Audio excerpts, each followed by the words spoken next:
James. So we've been talking about improvements around manipulating strings in C Sharp. I've heard there is a feature that has been available for quite some time that maybe folks are not as used to, which is called string interpolation.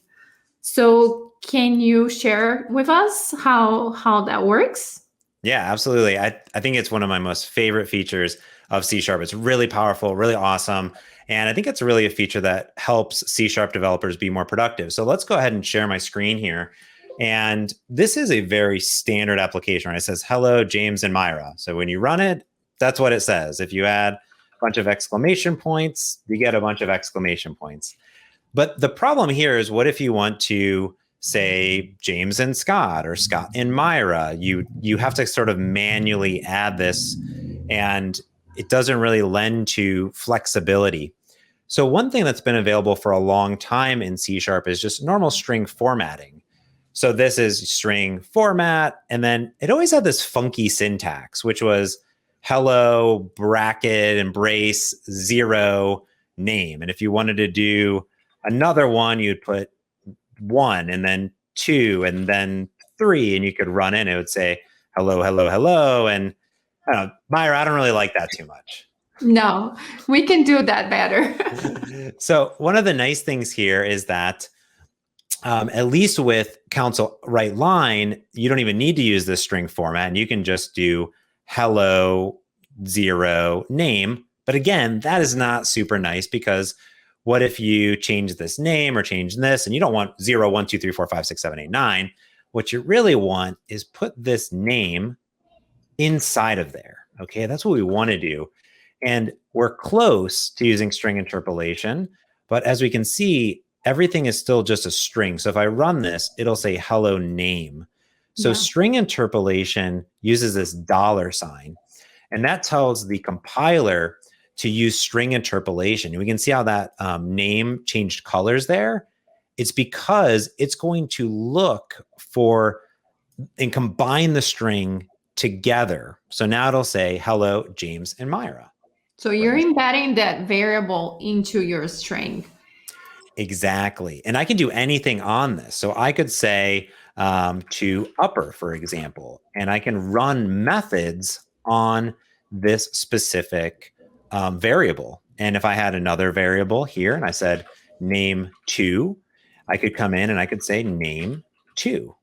And I could use as many of these as I want. So now we can see to upper, I could put to lower on here, and I can use any method. I can do anything I want, and it's all in line. So if I change these variable names, it'll automatically update. It's very readable. I think that's one thing that I really like about it.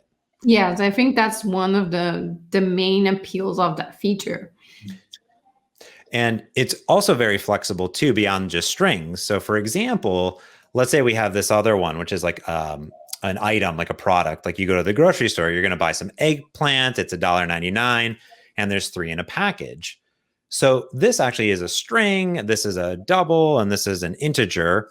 And we could also maybe have a date time inside of here. So we can see that I can actually do multiple lines, because you can combine strings. So for readability, I just kind of put this here, and we can see as I run this, it updates every second, and I get the date, which is automatically having 2 string called on it. So we get some output. But if I wanted to, again, I could run to long date string, and I could output that on here. So we get Wednesday, 7th of April, 2021. Or I could also use something like :D, which is a format. And now I get the specific format of that string on that date time right in line, which is really neat. And what if you wanted to like use the actual braces on your text? Can you do that? Yes. Great question. What if you wanted, like for instance, here there's date, but what if I wanted it to actually have the dates? Well, you can use a double brace, and now we can see it'll basically null it out. It'll remove it in a way to say, hey, ignore this string interpolation for anything inside this double curly brace, which is really neat. Treat it as text. As text, correct, yeah. But I want to even show you something even cooler, which is that So far, we've been calling methods, but you can actually apply logic and put strings inside of the curly braces for string interpolation. So for example, I could say, what if the item price was greater than 1? I could then put a string in here and say, well, it was high on this date, else it was low. And all I have to do is wrap that and kind of encapsulate it here. And when I run this, we can see that the price was high. If I was to say that it was $0.99 and run it now it was low. So you're actually executing logic inside of the string interpolation, which is really neat. That is so cool. So what if folks want to learn more? Where do they go? There's a lot of great resources. We have, of course, great documentation on all things string interpolation. Look, that's you right there who contributed to this doc to learn all about it. You can also do interactive tutorials. So you can actually run this code in the browser right here, just like I showed you right now. And additionally, we have full Microsoft Learn.